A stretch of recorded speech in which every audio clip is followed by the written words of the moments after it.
Alright guys, section 6.7, inverses functions, inverses of a function and inverse of a relation.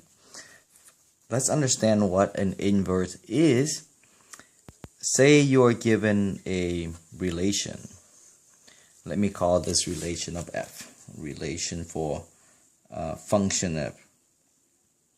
So let's call it relation f. So relation f has the following order pair. So 0, -5, 1, -4, 2, -3, and 3, -3. Now what an inverse does is, let's call this the inverse of f. What an inverse does is an inverse switches the y and the x. So notice that the output is the input and the input is now the output. So what inverse does, once again, is inverse is switches the x and the y value of the original relation, and that's called inverse.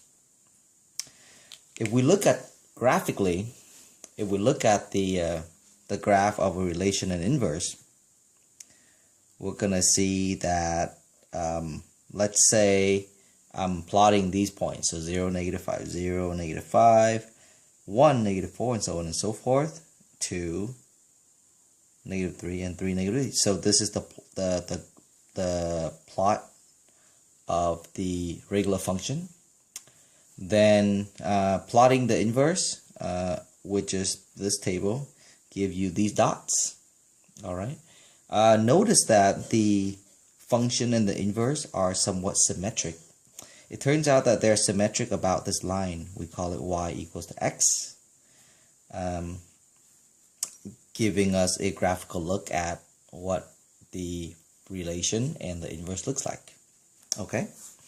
Now, a lot of times a relation can be described by a function, and if a relation can be described by a function,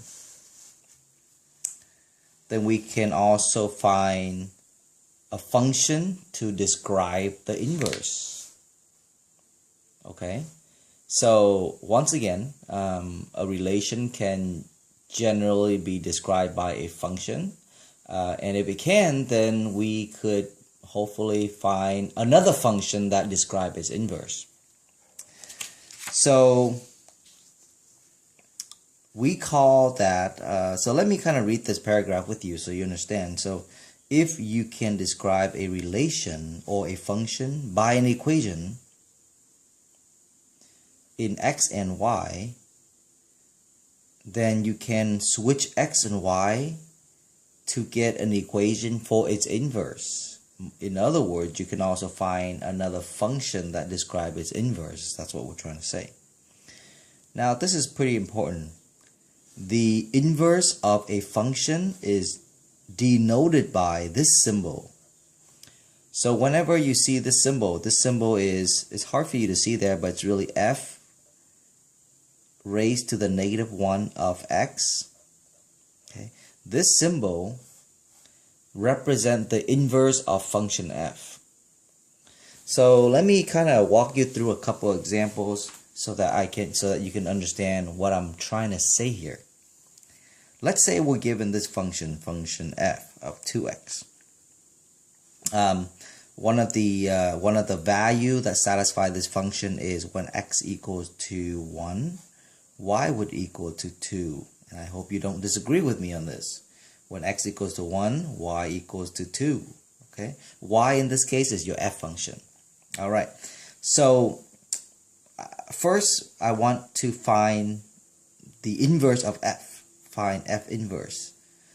This is read as f inverse. Okay, so find the inverse of f. In other words, find another function whose input is 2 and output is 1. Okay, so in order to do that, here's what I'll do. The first thing I'll do is I'll call this the letter y, so y equals to 2x. Y equals 2x. And then my first step is to switch the letter x and the letter y. So switch x and y. Switching x and y, it will now look like this. X equals to 2y. I switch x and y. My second step is to solve for y. Solve for y. Okay, so if I solve for y, you're going to get y equals to x over 2. Divide both sides by 2. So you have y equals x over 2. And then the last thing you do is you replace y with the symbol, with the f inverse symbol. So guess what? I have found it. It is f. The inverse of f is x over 2. Okay. So notice that when x equals to 2, y equals to 1. All right. So that's a function. This is a function that takes the output as the input and then spits 1 as its output, whereas 1 was the input of our original function.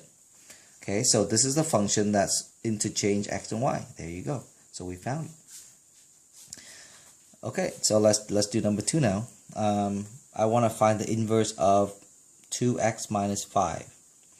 First thing we're going to do is we will switch x and y. The letter f is really the letter y. Okay, so switch those.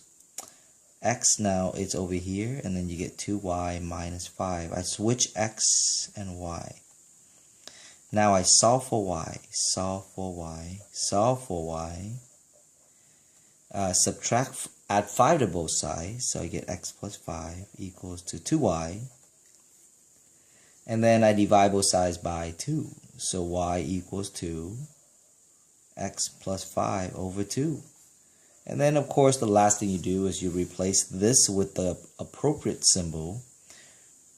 So the inverse symbol is f inverse x equals to x plus 5 over 2. I'm saying that this is the inverse for this function. Let's verify with an order pair. So let's pick a value for x. Let x equals to 2. If x equals to 2, then y equals to negative 1. So again, if the input is 2, the output is negative 1. Look, if you pick negative 1 for the input for the inverse, then you can kind of clearly see that the output is going to be 2. Plug negative 1 in there, you get 4. 4 divided by 2 is 2. So it works. So that's the inverse of that. So that takes it back. All right. Very good. Okay, let's take a look at, don't look at the graph for this problem yet. Go ahead and take a look at this function right here. Well, let's go ahead and look at the graph anyways. This is the function, this is a quadratic function, x squared minus 1. So it's a quadratic function that was shifted down 1 unit, which the graph is right here, as you can see. Okay, that's the graph of this function. Let's find the inverse. Let's find the inverse of this function. So first we switch x and y. Don't forget that. Okay, so step 1, switch x and y. Remember that this is like y equals to x squared minus 1. So when I switch x and y, it's going to be x equals to y squared minus 1. And then the second thing I do is I solve for y. So I add 1 to both sides first. Like that. Now, as I continue to solve for y, the next thing I have to do is I have to take the square root of both sides.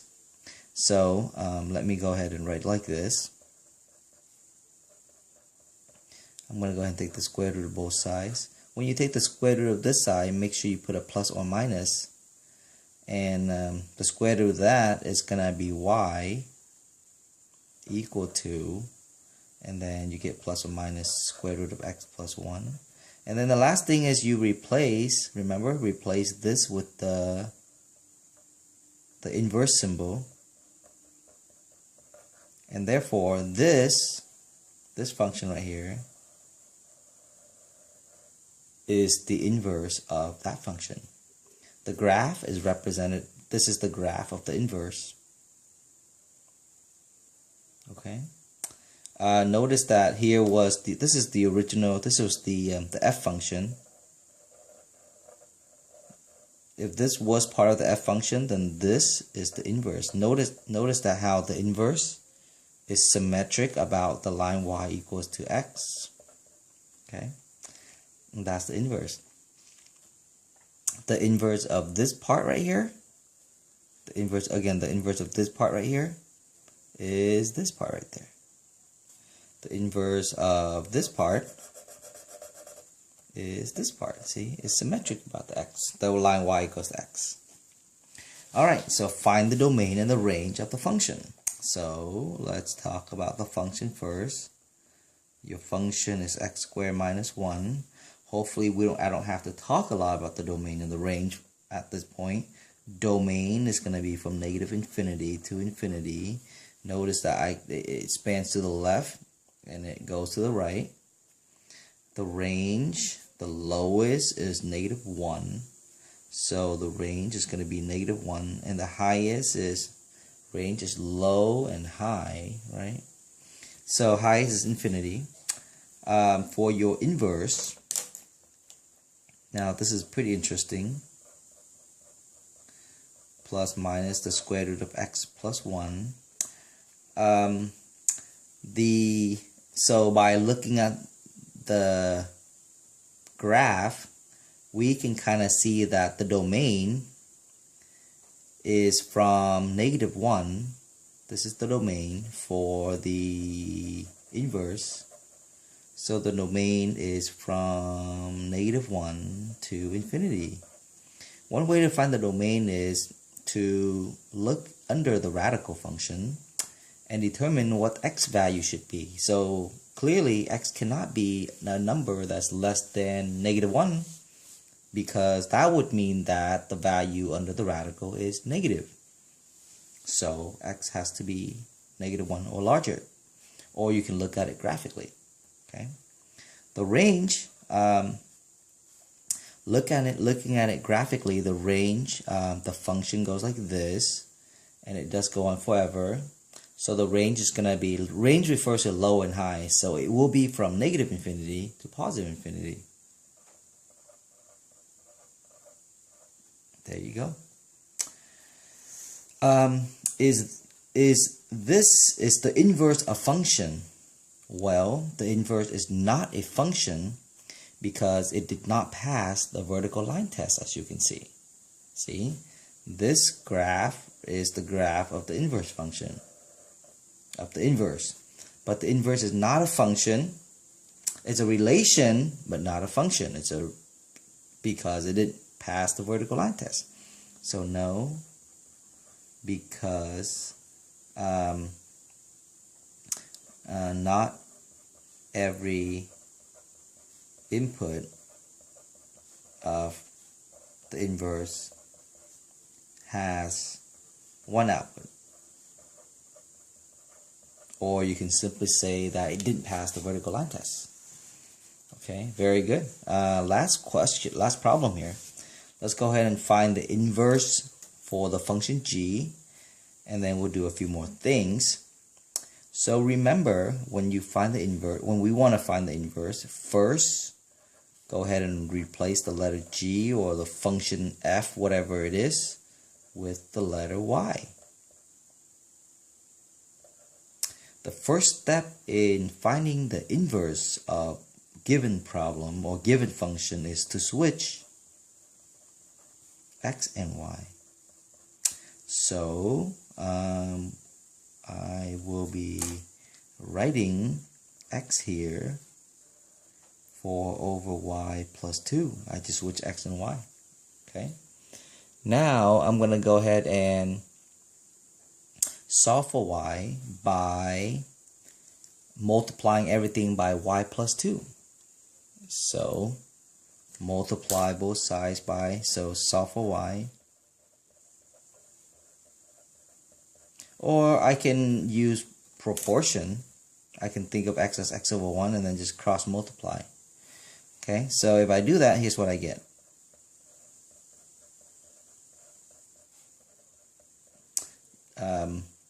I don't want to distribute because I want to solve for y. So the next thing I do is I divide both sides by x. So divide everything by x.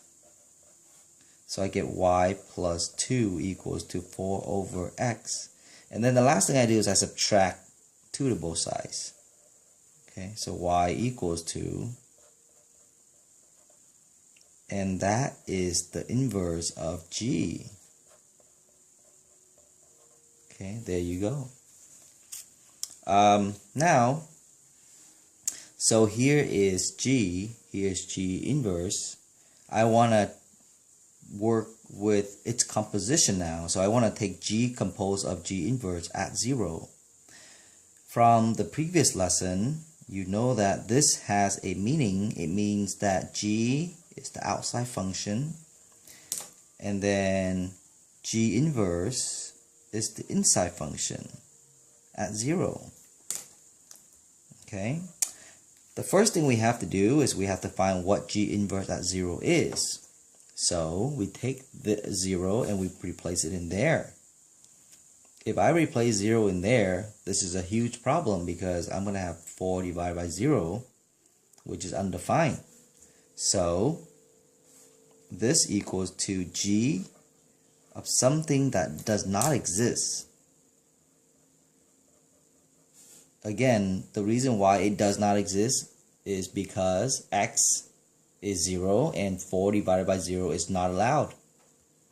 And g at anything that g evaluated at does not exist is does not exist, which means I don't really know what the value is. There's no value. Alright, let's do the composition the other way. G inverse composed of g. So g inverse composed of, by that, the definition of that means that g is your inside function. If this doesn't look familiar to you, look over or review video 6.6 on function composition. So the inside function is g of 0. We have to find out what that is first. So g of 0 means you plug 0 in for x. And if you plug 0 in for x, you're going to get 4 over 2, which is 2. This equals to g inverse at 2. Because we found out that equals 2. Now g inverse at 2, we have to evaluate the g inverse at 2 and see what we get. If I plug 2 in here, I'm going to have 4 divided by 2, which is 2 minus 2, which equals to 0. Okay, so there you go.